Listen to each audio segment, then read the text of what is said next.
Yeah, we're gonna make our way over there.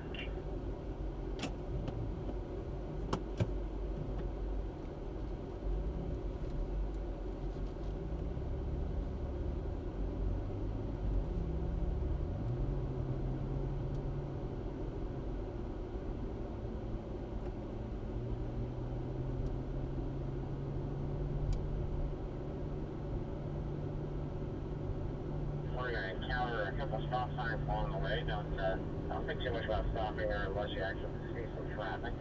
Like you should stay together as a group. And here's a truck here. Steel here. I think it's going to make a right here. Traffic on roll here.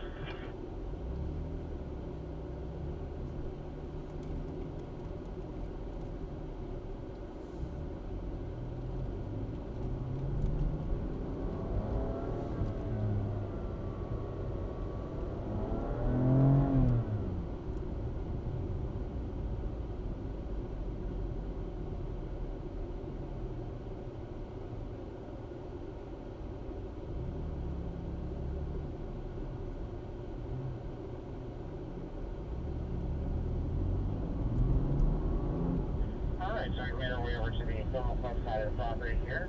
This is that private motorsports country club that we are attached to here. And today we just play around with the South Palm Circuit, which is the original track that they built out here something around 8 or 9 years ago or whatever it was. It's just under 2 miles in length, and it's probably one of the better tracks as far as if you've never been on a big racetrack. It's a good one to start with. Even if you haven't on a big racetrack, it's a good one to play around with. You'll notice also on the left-hand side, though, there's the go-kart track. They've got 2 other racetracks off to the left-hand side, so that's the North and the Desert Palm Circuit. We got some toys outfit laying there for the members to play with a little bit today. Anyways, we're going to make the right-hand turn here into the pit lane. Once we reach the afternoon, this is sort of where we'll take a break and stuff like that during the lead follow portions of the day and stuff like that. But for now, we're just going to continue out to the track.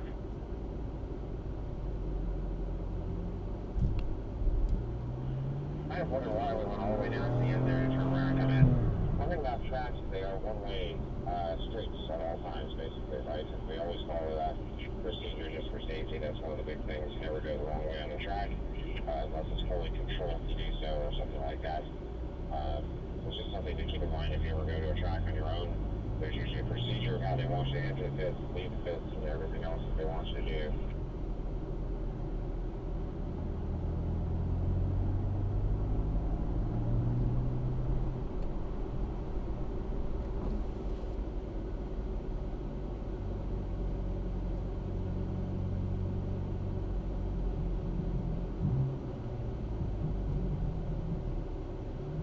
Alright, so we're going to make a sharp left here to enter into the inner loop of our track.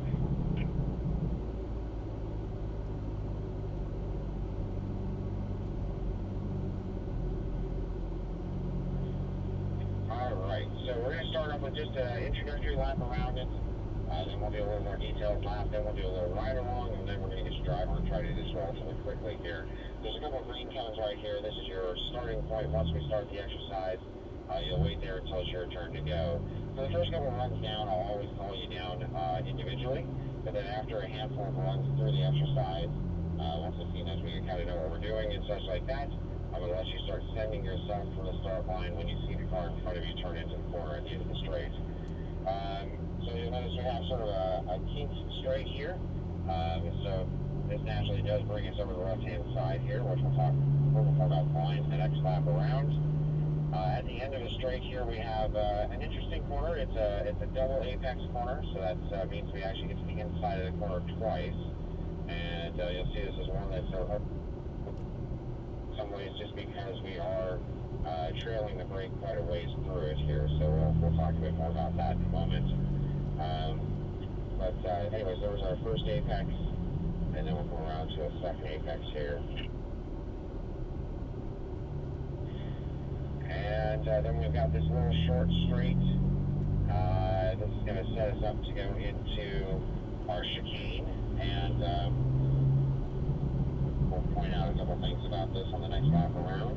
By the way, make sure you're also following the tire tracks. So by the last car, we weren't on the same line, right? So we always want to follow the exact same path as the car in front of you. If we all do that well enough, the last car should be hitting the same level strips I'm hitting here, and everybody following the same. And the key thing is focus on the details, guys. You'll be okay with me within a foot or two. Anyways, that's our section that we're going to focus on. Obviously, there's a chart here that goes on the back straight. That's what we'll run this afternoon. And the other group right now is actually running the outer loop, which uses a bit of back straight and some of that section. So we'll have about 3 corners they're going to focus on there also. So let's go ahead and get a little detailed on this here. We'll do one lap like that, and then we'll come back around for the ride along just to show it to you inside the car. But basically we blaze down the straight as fast as we can. That goes without saying. You'll notice I don't need to put any steering input into the car to end up on the left-hand side. And so I'm not going to do that because any steering input I give just sort of kind of slows the car down in a sense, or stops it from being able to accelerate as well. As we get over to the left here, we've got these braking reference markers. We'll use the number 2 as a pretty good reference to brake at this morning. We might be able to brake a slight bit later than that, but the key point here is to want to be able to go to the brakes and then release the brake all the way to the midpoint of our double apex corner. Now there's no marked turn-in point here. You notice there's no cone sitting here, because on a racetrack we never use a cone to tell ourselves when to turn. We use our eyes to know when to turn. And so, but just to give you an idea as to where we turn, it's roughly where I'm at right now. If we were to count it up,